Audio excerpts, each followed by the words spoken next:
se ha manejado mucho la idea de que para que un contrato sea válido requiere tener un concepto que se conoce como fecha cierta.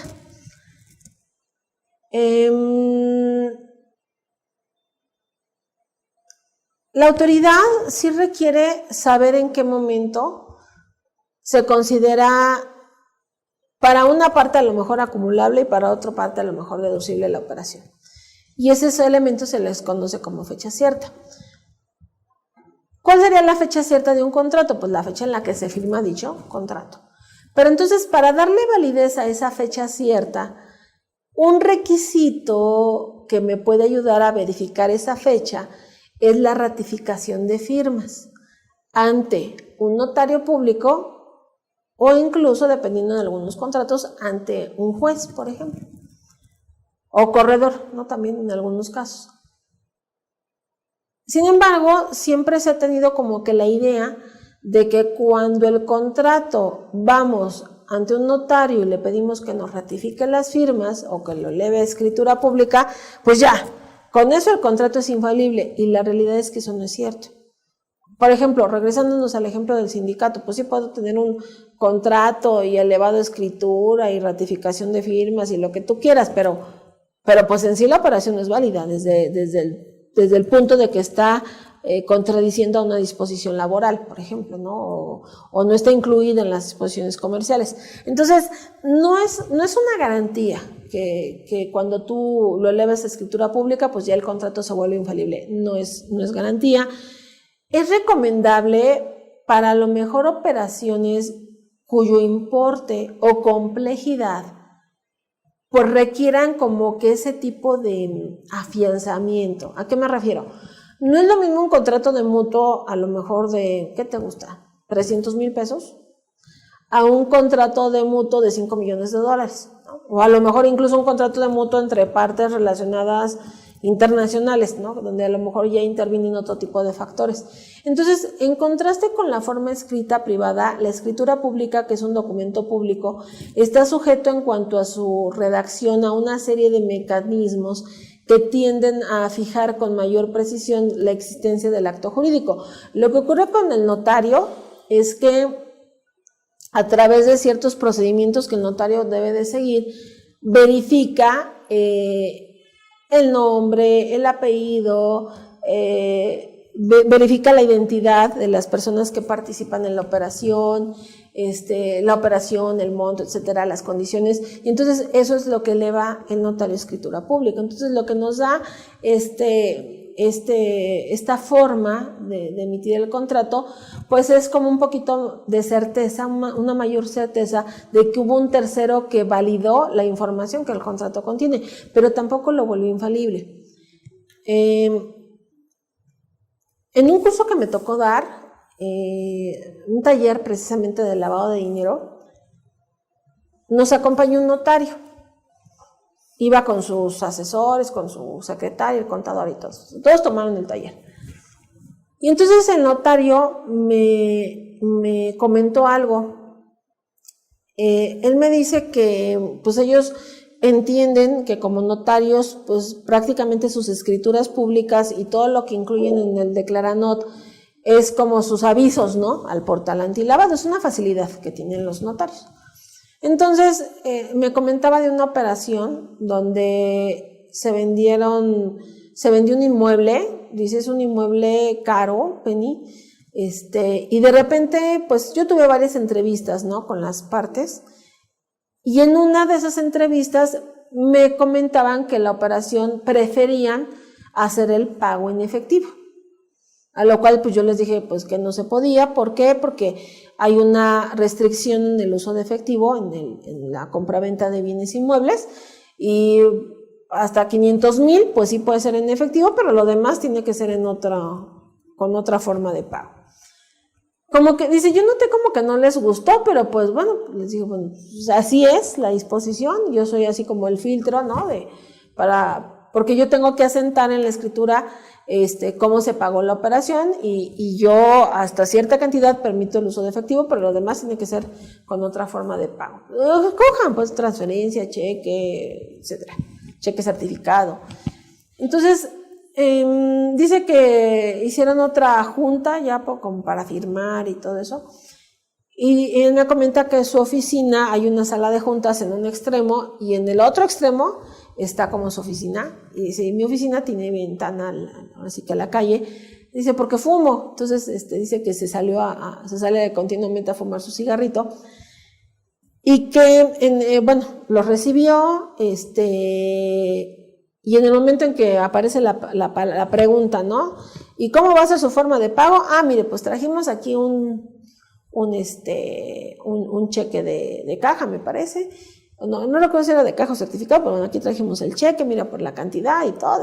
Ok. Entonces él toma los datos del cheque y los incluye en la escritura, todo. Ya cerraron la operación, nada más quedó pendiente ya entregar el documento formal, pero ahí firmaron.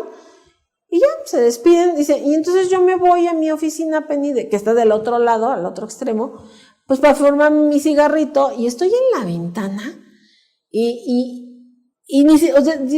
si hubieran esperado, lo hubieran hecho en otro lugar, no, hasta parece que lo hicieron a propósito, ahí en la esquina, y yo estaba arriba viendo, agarraron el cheque, lo rompió el otro, y al final, así como en las películas, le dieron su maleta con su dinero, o sea, con el efectivo. Entonces él me preguntaba, oye, ¿a qué sanción me expongo yo como notario?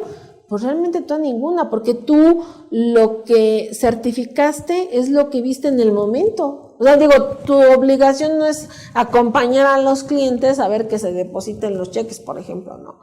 O verificar en el banco los estados de cuenta, pues para ver la transferencia, ¿no? Ya ese ya no es parte de tu atribución, pero lo que voy es que precisamente la gente tiene como que la idea equivocada de que eso nos va a dar certeza de la operación, y no, lo que da certeza y lo que ayuda a materializar las operaciones realmente son los registros contables.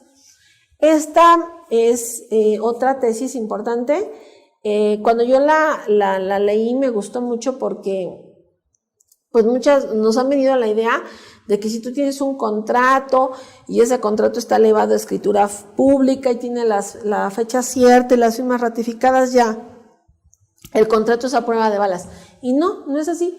Dice aquí la tesis, los contratos de mutuo y pagarés con los que la actora pretende acreditar en juicio que los ingresos determinados de manera presuntiva son préstamos que le fueron otorgados no requieren de la formalidad de tener fecha cierta para considerarse que tienen un valor probatorio. Y me encantó, digo, aquí les estoy resaltando en rojo, ¿no? Lo que me gustaría que se llevaran.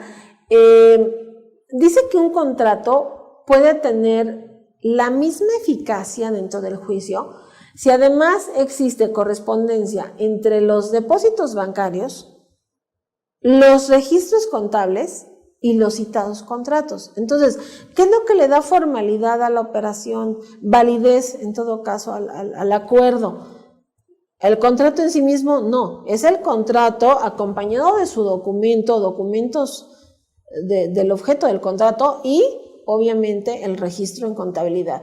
Por eso se establece un principio en materia contable que lo que no está en contabilidad no existe, ¿no? Y esto es a raíz de la modificación de código, donde ahora se reconoce como contabilidad pues un registro electrónico, por ejemplo. Entonces, sí es muy importante no solamente quedarnos con el tema del contrato, sino también que ese contrato vaya acompañado de un documento, soporte adecuado, un registro contable adecuado y, ¿por qué no?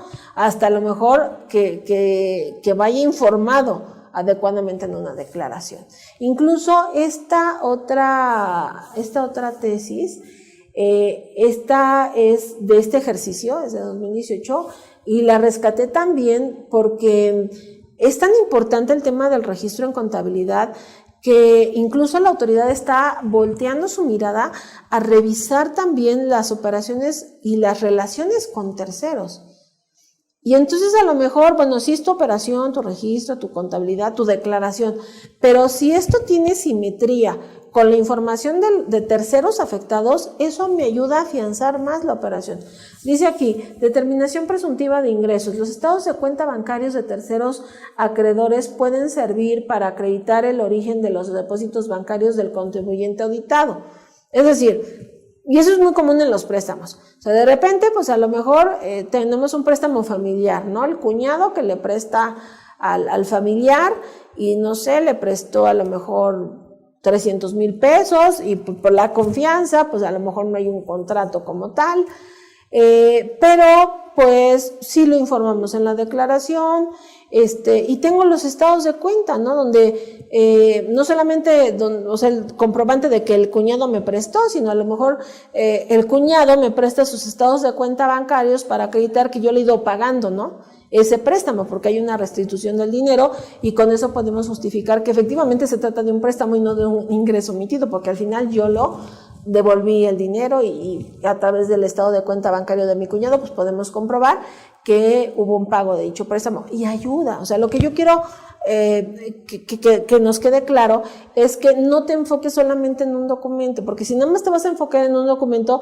te vas a aturdir, te vas a frustrar y con eso no aclaras nada. Necesitamos varios elementos, integrar la deducción de manera un poco más completa para ser lo más claros, aunque requeríamos de documentos y registros adicionales. Entonces vamos a ver algunos ejemplos de contratos. Les comento de las preguntas que me han ido llegando. Vamos a hacer una sesión antes de irnos a receso, para contestar las primeras preguntas, pero bueno, vamos a empezar a ver algunos ejemplos de contratos y de cada contrato, como te comentaba, lo que voy a analizar es el objeto, la parte esencial, la parte que fiscalmente deberíamos de tener cuidada, ¿no?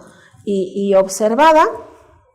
Y bueno, voy a comenzar entonces con uno de los más, no digo sencillos, pero de los más comunes, que es el contrato de compraventa.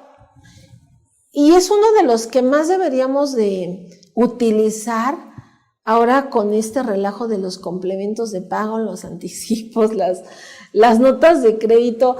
No tienen idea de la cantidad de preguntas que me llegan basados de pronto en mitos urbanos, que yo no sé de dónde leyeron. Bueno, sí, en algunos casos los leyeron en las guías del SAT. Pero en otros casos como que lo escucharon en algún lugar o alguien lo pensó así y empiezan a gestarse una serie de cosas extrañas, ¿no? En torno a lo mejor a una operación que, vamos, no siempre se va a comportar de la misma manera.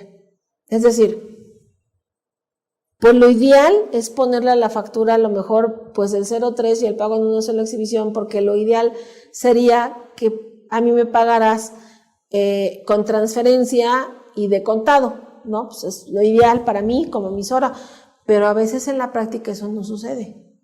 ¿Por qué? Bueno, vamos a hablar yo como prestadora de servicio, pues porque a lo mejor no te entregué a tiempo tu declaración o no sé, me contrataste para algún tipo de auditoría y pues voy a la mitad, entonces pues nada más me vas a pagar la mitad y la otra mitad pues después. Y a lo que quiero llegar entonces es que cuando en un contrato se precisan todas esas condiciones y requisitos de la operación, pues eso justifica el por qué a lo mejor mi factura no dice el 0.3 ni pago en una sola exhibición, y por qué a lo mejor hay 2 complementos de pago, y por qué a lo mejor después tuve que hacer una nota de crédito, o por qué tuve que reemplazar el comprobante. A lo mejor el contrato dice que se va a vender un escritorio de caoba y lo que te entregué es un escritorio de nogal, ¿no?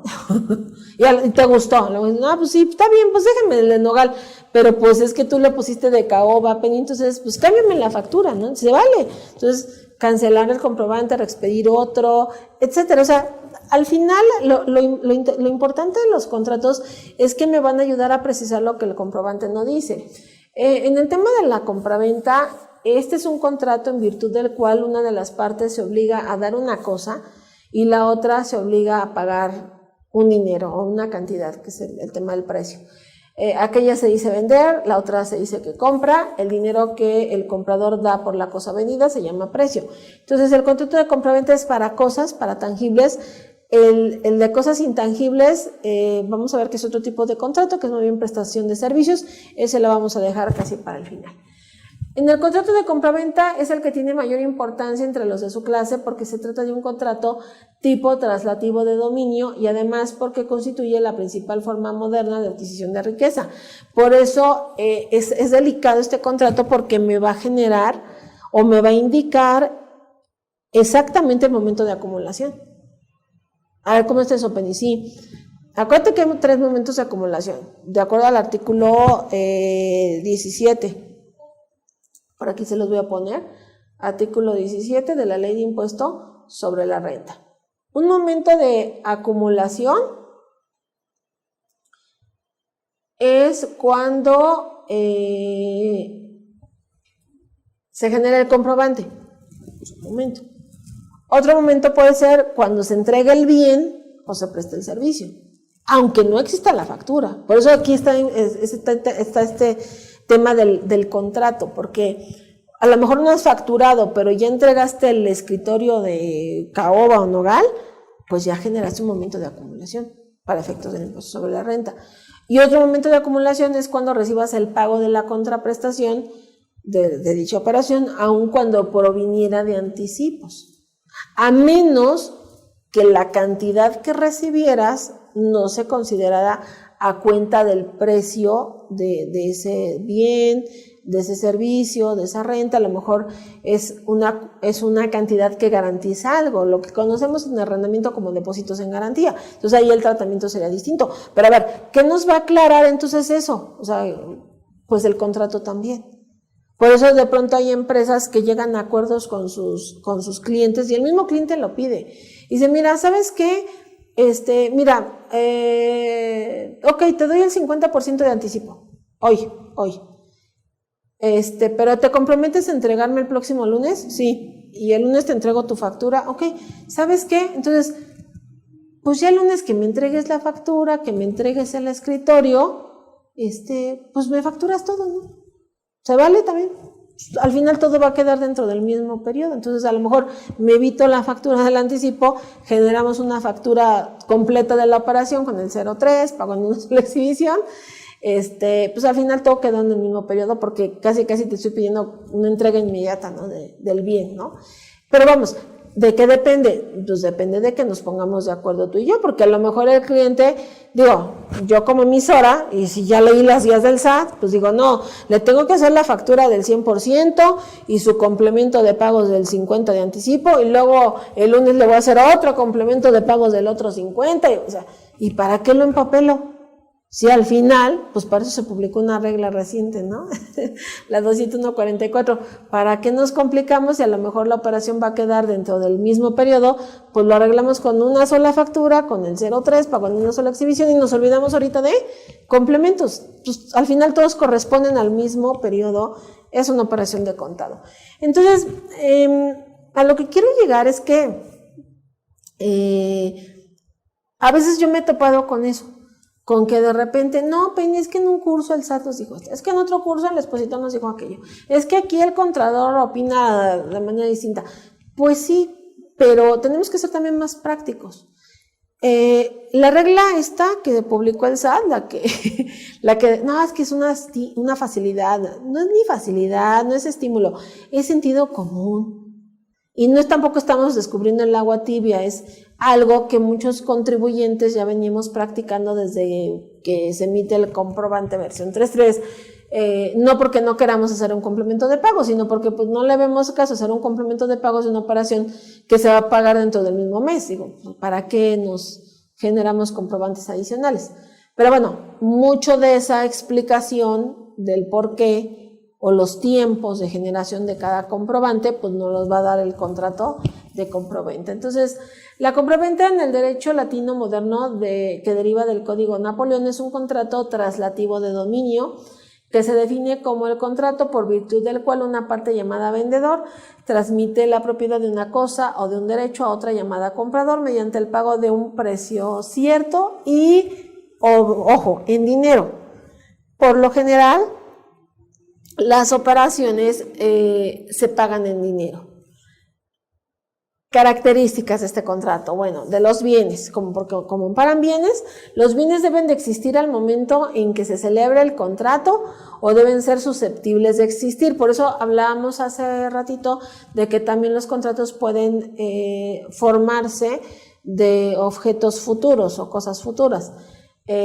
Si al momento de celebrarse el contrato el bien no existe, el contrato es nulo por falta de objeto, a menos que indique alguna cláusula el hecho de que puede llegar a existir bajo ciertas condiciones.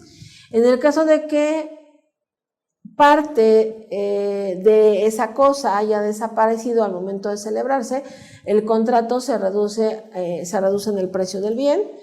Incluso por eso, ¿no? De repente, es que pues a lo mejor el contrato marcaba que me ibas a vender el escritorio pero con ciertas características de caoba, sí, pero pues ¿qué crees que se rayó? ¿Qué crees que pues venía la madera dañada, trae nudos?